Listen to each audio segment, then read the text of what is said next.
안녕하십니까. 5월 14일 수요일 말씀 묵상 함께 시작하겠습니다. 오늘도 말씀으로 하루를 시작하시는 귀한 성도님들의 가정과 생업과 행하시는 모든 일 위에 주님의 도우심이 충만히 임하시기를 간절히 기도합니다.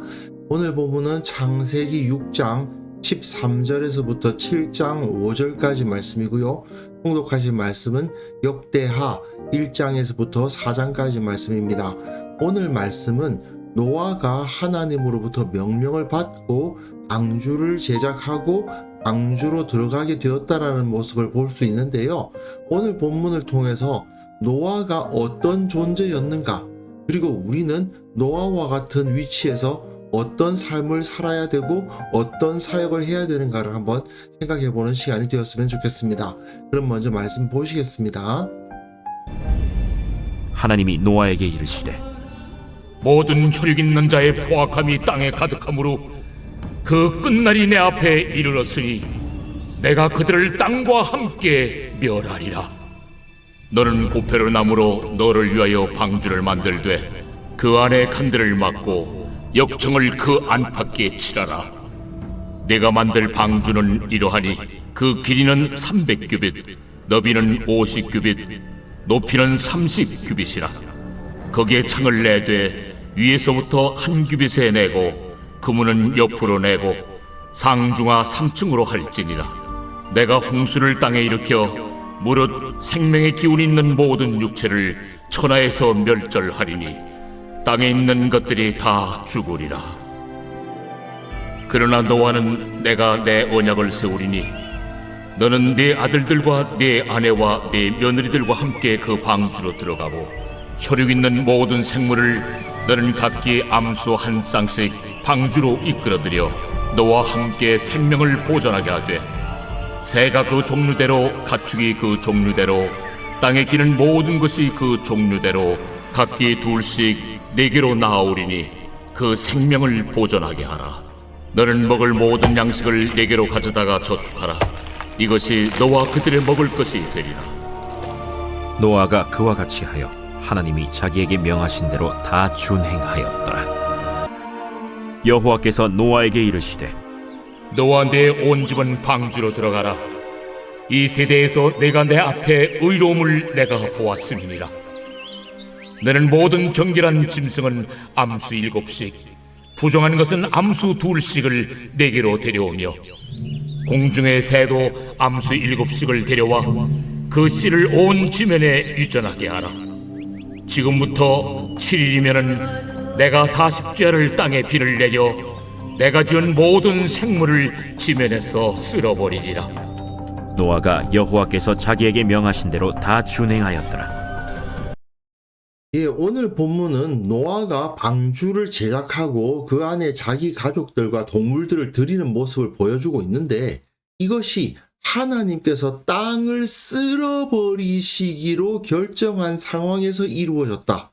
하나님께서 모든 것을 다시 시작하신다. 이것을 우리가 바라볼 수 있어야 됩니다. 하나님은 결국은 노아와 그가 만든 방주를 통해서 이 세상에 새로운 창조를 이루시는 거예요. 처음에 천지 창조를 하셨던 것과 같은 새로운 창조가 여기서 이루어진다 하는 것을 암시적으로 보여줍니다.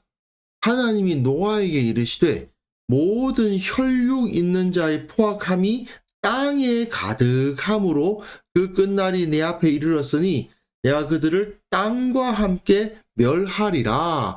세상의 마지막이 왔다는 것을 보여주시고, 그리고 새로운 창조를 하실 것을 여기서 암시해 주고 계시는 거죠. 여기서 땅이라는 단어가 반복되고 있다는 것에 조금 관심을 가지실 필요가 있습니다. 너는 고페르 나무로 너를 위하여 방주를 만들되 그 안에 칸들을 막고 역청을 그 안팎에 칠하라. 예전 번역에서는 잣나무로 만들어라고 번역되어 있는데 본문에서는 그냥 고페르 나무라고 되어 있거든요. 근데 고페르 나무가 어떤 나무인지 아무도 몰라요. 그냥 그 당시에 어떤 나무였는지 알 수 없으나 고페르 나무로 방주를 만들었다라는 것만 알 수가 있고, 그 안에 칸들이 있고 방들이 나뉘어져 있다는 얘기죠. 그리고 역청이 그 안팎에 칠해져서 물이 들어오지 않도록 하라는 겁니다. 그런데 네가 만들 방주는 이러하니 그 길이는 300규빗, 너비는 50규빗, 높이는 30규빗이라고 되어 있어요. 도대체 왜 이 정도 크기가 필요한 것인가? 이것이 배가 물 위에 떠 있을 때 아주 안정적인 구조를 이루는 것이다. 그 크기가 거대한 상선 크기이기 때문에 많은 동물들과 사람들이 그 안에서 들어갈 수 있었을 것이다. 여러 가지 이야기들을 합니다. 그런데 이 350, 30이라는 숫자의 상징적인 의미를 우리가 좀 생각할 필요는 있어요. 모세 당시의 이스라엘 백성들에게는 그 크기가 금방 그려집니다. 이게 성막의 크기를 3배씩 하고 있어요. 성막은 길이가 100규빗, 그리고 폭은 50규빗, 높이는 10규빗입니다. 그러니까 성막 3개를 길이로 이어 붙이고 다시 높이로 3층을 쌓았다고 생각하면 돼요. 여기서 거기에 창을 내되 위에서부터 1규빗에 내고, 이것은 사실은 정확한 의미가 불분명해요. 도대체 어떤 창을 내란 말인가, 어떤 위치에다 내란 말인가가 좀 불분명한데, 여하튼 여기서 성막의 크기를 길이로 3배, 높이로 3배, 그리고 또한 상중하 3층으로 하라는 말이 다시 제시되고 있죠. 3이라는 숫자가 반복되고 있는 겁니다. 성경에서 3은요, 하늘을 상징하는 숫자입니다. 성막에서 문이 3개가 있잖아요. 청색, 자색, 홍색 실로 공요이짠 문이 3개가 있는 것, 그것은 하늘을 상징하는 것이라고 출애굽기 묵상할 때 제가 말씀을 드렸는데, 여기서도 마찬가지입니다. 그리고 또한 땅을 만드신 날이 셋째 날이기도 하죠. 결국 하나님께서 모든 혈육 있는 자의 포악함이 땅에 가득하다. 그래서 내가 그들을 땅과 함께 멸하겠다고 말씀을 하시고, 홍수를 땅에 일으켜 땅에 있는 것들이 다 죽도록 하겠다라고 말씀을 하시는 것을 보면서, 그 가운데 이 방주는 하늘을 상징하는 존재가 되는 거죠. 노아는 그러니까 땅에 살고 있고 땅은 전부 다 멸절을 당하게 되어 있는데, 노아는 그 가운데에서도 하늘을 상징하는 곳에 들어갈 자라는 것입니다. 이거는 모세가 이스라엘에게 이 모세 오경을 기록해서 줄 당시 이스라엘의 진영 중앙에는 뭐가 있었어요? 성막이 있죠. 그 성막이 뭘 상징해요? 하늘을 상징합니다. 비록 우리가 이 땅에 살고 있고 광야를 헤매었지만, 그러나 저 성막은 하늘을 상징하는 곳이고, 하늘에 계신 하나님께서 우리 가운데 계시는 곳이에요. 결국 이 방주는 이 당시, 노아 당시의 성막인 셈입니다. 하늘에 속한 공간, 하늘에 속한 도구인 거죠. 그리고 그 모양도 직육면체로 이루어져 있는데 3에 해당되는 것이 자꾸 반복되고 있음으로 말미암아 이곳이 하늘에 속한 존재가 되게 하는 것이구나 하는 것을 깨닫게 해줍니다.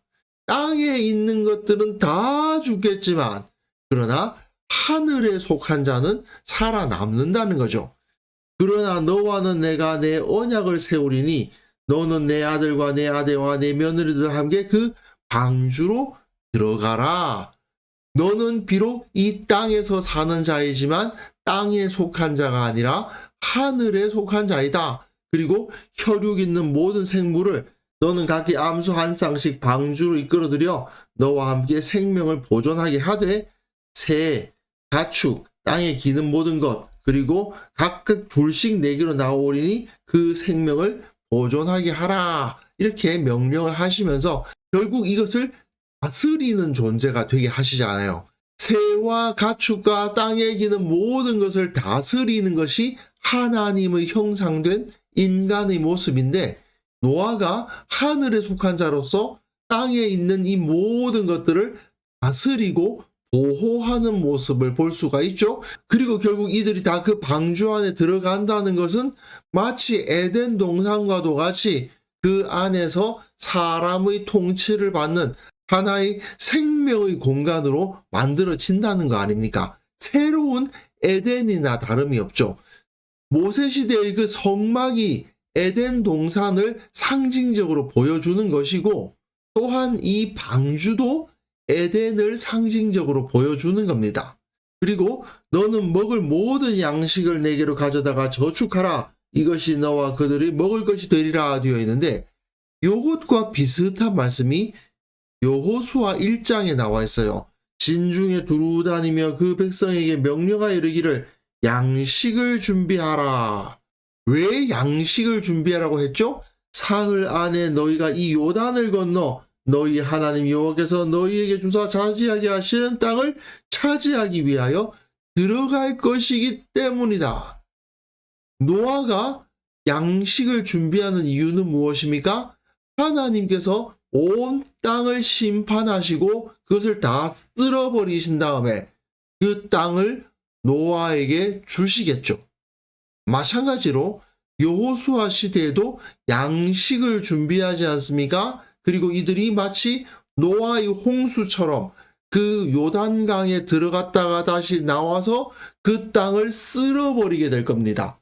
그리고 그 땅을 차지하게 되겠죠. 똑같은 그림이 여기서 제시되고 있습니다. 그러자 노아가 그와 같이 하여 하나님이 자기에게 명하신 대로 다 준행하였더라. 노아는 사실은 칼을 들고 적을 치거나 그렇게 하지는 않았죠. 그냥 방주를 지었을 뿐이지만 이 방주를 짓고 하나님의 명령에 순종함으로 말미암아 결국은 하나님과 함께 세상을 심판하는 존재가 된 겁니다. 7장에 보시면요, 여호와께서 노아에게 이르시되 너와 내 온 집은 방주로 들어가라. 이 세대에서 내가 내 앞에 의로움을 내가 보았음이니라.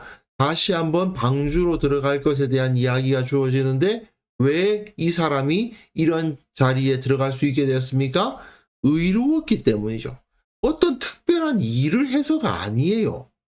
다만 하나님의 명령에 순종했고 의롭게 살았기 때문이에요. 그래서 너는 모든 정결한 짐승은 암수 7씩, 부정한 것은 암수 2씩을 내게로 데려오며, 앞의 숫자와는 조금 다르죠. 모든 것이 종류대로 각기 2씩 올 거라고 되어 있지만 여기서는 암수 7씩, 암수 2씩 이렇게 조금 달라지긴 합니다. 어쨌든 이것은 하나님의 구원이 더 발전되고 확장될 것을 암시적으로 보여주는 것이고요. 지금부터 7일이면 내가 40주야를 땅에 비를 내려 내가 지은 모든 생물을 지변에서 쓸어버리리라.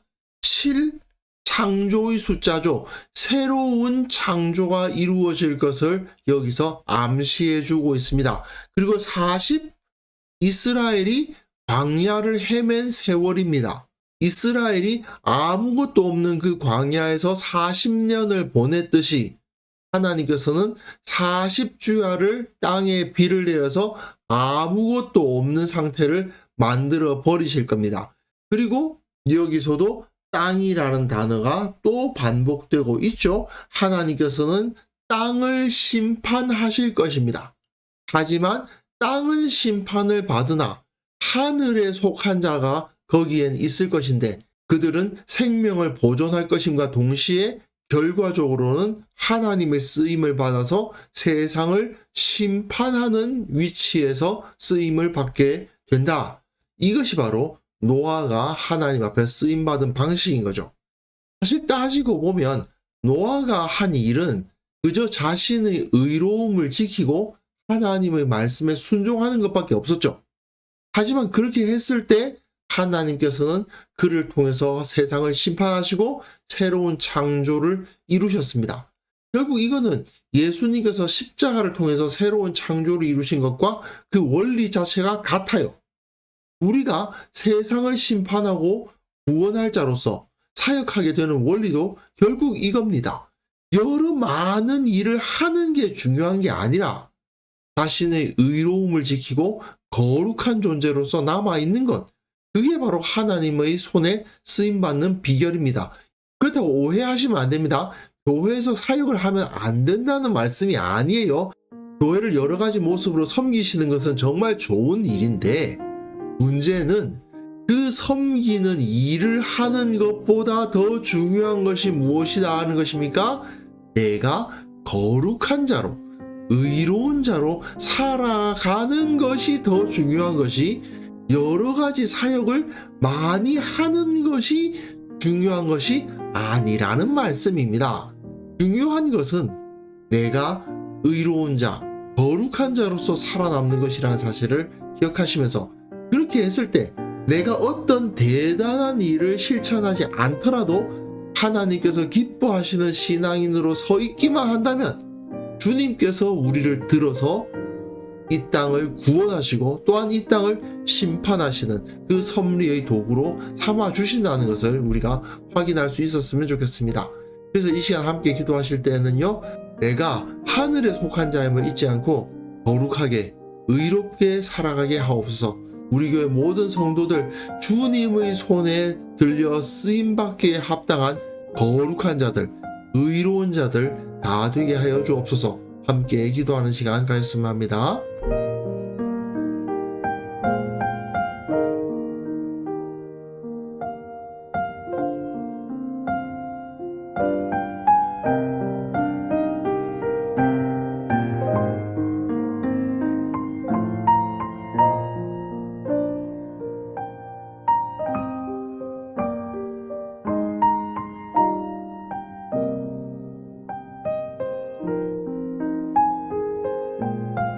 하나님 아버지, 우리가 하늘에 속한 자로서 거룩하고 의롭게 살아가게 하여 주옵소서. 이 세상에서 쓰임 받기 위해서, 하나님의 도구가 되기 위해서 무엇보다도 중요한 것이 나의 거룩함, 나의 의로움을 지키는 것임을 절대로 잊어버리지 않도록 도와주시고, 주님 쓰시기에 합당한 자, 깨끗한 그릇이 될 수 있도록 주께서 우리에게 은혜를 허락하여 주옵소서. 한국 교회를 위해서 기도합니다. 이 한국 교회가 세상을 구원하고 세상을 심판하는 주님의 도구가 되기를 원합니다. 주님, 이 한국 교회가 깨끗한 그릇으로 주님께 쓰임 받기를 원합니다. 주님, 주님께서 성령을 부어 주셔서 이들을 바로잡아 주시고 정말 새로운 창조와도 같은 역사를 이 한국 교회에 일으켜 주옵소서. 아버지, 오늘 하루 우리가 살아가는 그 모든 삶 가운데에서 나의 사명을 새롭게 하게 하여 주시고, 내가 하나님의 백성으로서 어떻게 살아야 되는가를 깨닫게 하여 주시고, 지혜롭게 하시고, 어떤 일을 만나든지 간에 주님의 백성답게 살게 하여 주시고, 예수 그리스도의 제자답게 부끄럽지 않은 삶을 살아갈 수 있도록 오늘 하루 우리를 지켜보호하여 주옵소서. 주님께서 홀로 영광 받아주시기를 원하옵고 예수님의 이름으로 기도합니다. 아멘.